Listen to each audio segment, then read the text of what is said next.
Hi guys, আমি অর্পিতা। আমি আজকেই এই পেজটা খুলেছি, আর পেজটা খুলেই এটা আমার ফার্স্ট ভিডিও।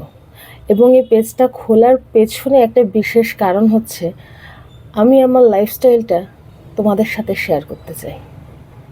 কিন্তু কেন শেয়ার করতে চাই? সবাই যেরকম ভাবে যে আমি নর্মালি শেয়ার করব, সেরকম না। আমার এর পেছনে কিছু কারণ আছে।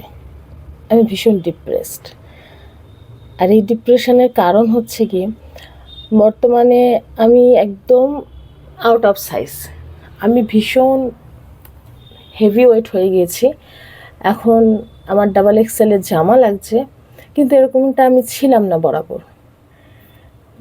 বিয়ে এবং বিয়ে পরবর্তী বাচ্চা কাচ্চা হওয়াতে একটু একটু করে বাড়তে বাড়তে সেটা এমন একটা জায়গায় চলে এসেছে যে এখন আর কিন্তু একটু জায়গা বাকি নেই। আমি একেবারে পুরোপুরি আউট অফ সাইজ। সবসময় ভাবতাম কাজের প্রেশার, বাচ্চারা ছোট, ঠিক হয়ে যাবে, ধীরে ধীরে ঠিক হয়ে যাবে, একটু সময় পেলে করব, একটু সময় পেলেই নিজের টেক কেয়ার করব, বাট কখনো সেটা হয়নি। নিজের জন্য কেয়ার করার সময় আমি কখনো পাইনি। এখন কেন পাইনি? আমাকে কেউ কি প্রেশার দিয়েছে? না, কখনো কেউ প্রেশার দেয়নি, বাট আমি নিজেই যেন কেন করে উঠতে পারিনি। সব সময় মনে হয়েছে আমি সংসারের যে বাচ্চাদের যে সামলাচ্ছি, সেই বাচ্চা সামলানোর পর আমার নিজের জন্য কোনো এক্সট্রা সময় আমি বের করে উঠতে পারিনি। যখন ফাঁকা সময় পেয়েছি তখন আমি রেস্ট করেছি। তখন মনে হতো যাই গিয়ে একটু বিছানায় শুয়ে পড়ি, একটু গা এলিয়ে দিই।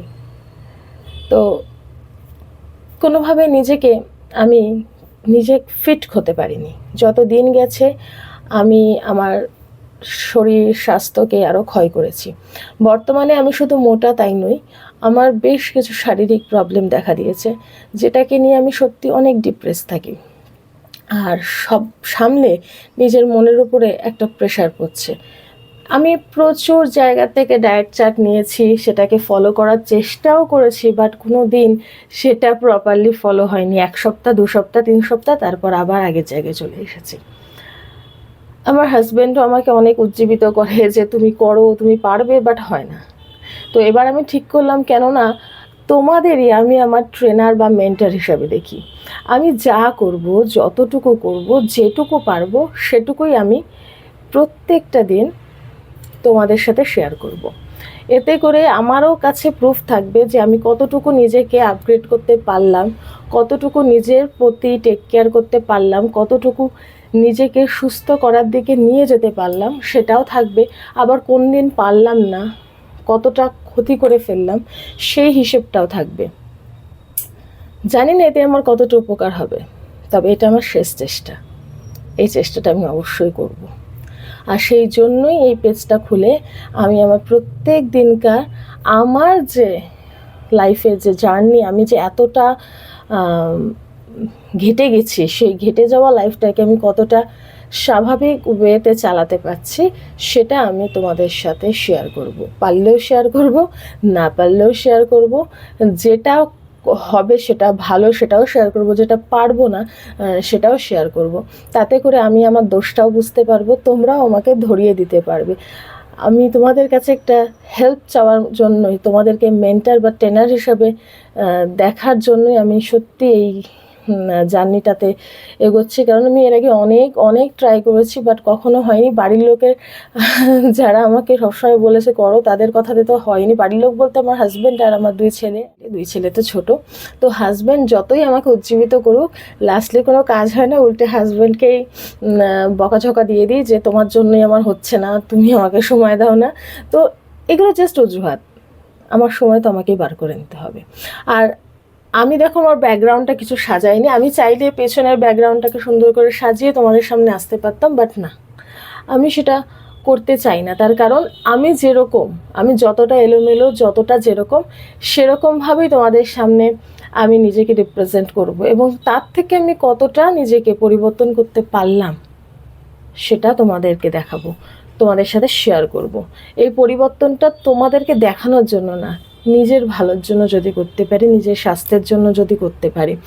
মানে এখন আমি এতটাই নিজের প্রতি ডিপ্রেসড যে এখন আমার তোমাদের সাহায্য অবশ্যই চাই।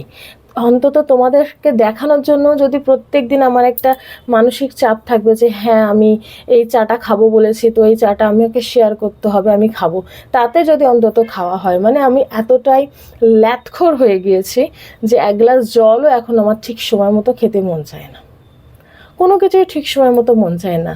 লেট নাইটে বাচ্চা ঘুমোয়, আমিও লেট নাইটে ঘুমোচ্ছি, সকালে বাচ্চা স্কুল চলে যাচ্ছে কিন্তু আমি স্কুল টুল পাঠিয়ে আবার গিয়ে শুয়ে পড়ছি। শরীরটা কিছুতে ভালোই লাগছে না যে নিজে উঠে আমি নিজের জন্য কিছু করি, যে সময়টা পাচ্ছি নিজের জন্য করি, সেটা আমি করছি না।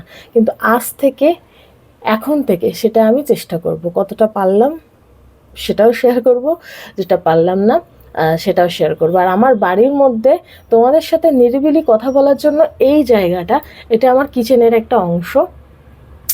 আমি রেন্টে থাকি, ভাড়া বাড়িতে, যেহেতু বাইরে থাকি, তো এই যে রেন্টের এই অংশটাতে আমি তোমাদের সাথে শান্তিমতো কথা বলতে পারবো, এখানে সহজে কেউ আমাকে ডিস্টার্ব করবে না, সেই জন্য এই জায়গাটা আমি বেছে নিই। যে জায়গাটা অত সুন্দর সাজানো নেই, আর আমি সুন্দর সাজাতেও চাই না, আমি যেরকম আমি সেরকমভাবে তোমাদের কাছে সামনে আসব, যাতে করে তোমাদের মনে না হয় যে এটা আমি দেখনদারি করার জন্য জাস্ট ভিডিওটা বানাচ্ছি। সত্যি আমি কোনো রকম দেখনদারির জন্য বানাচ্ছি না, আমি যা বললাম মন থেকে বললাম, যেটা আমি করতে চাই সেটার জন্যই তোমাদের সাথে আমি আমার লাইফস্টাইলটা আজকের থেকে শেয়ার করব। আজকে তো আর কিছু হবে না, আজকে শুধু এই ভিডিওটাই হবে, তবে সারাদিনে আমি যেটা খাবো, যেটা করব, সেই ভিডিওটা আবার কালকে আসবে। প্রতিদিনের ডেট ওয়াইজ ডেট যেটা পারবো, যা করব, আমি যদি পান্তা ভাতও খাই সেটাও আমি তোমাদের সাথে শেয়ার করব, তাতে অন্তত বুঝতে পারবো যে আমি আমার লাইফস্টাইলটা কতটা হেলদিভাবে এগিয়ে নিয়ে যেতে পারছি। তো আজকের মতো এখানেই বিদায় নিচ্ছি। আমার এই নতুন পেজে তোমাদেরকে সাদর আমন্ত্রণ, তোমরা আমার পেজটাকে ফলো করে আমার পাশে থেকো।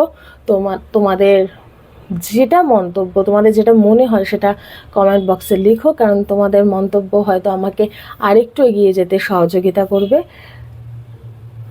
টাটা।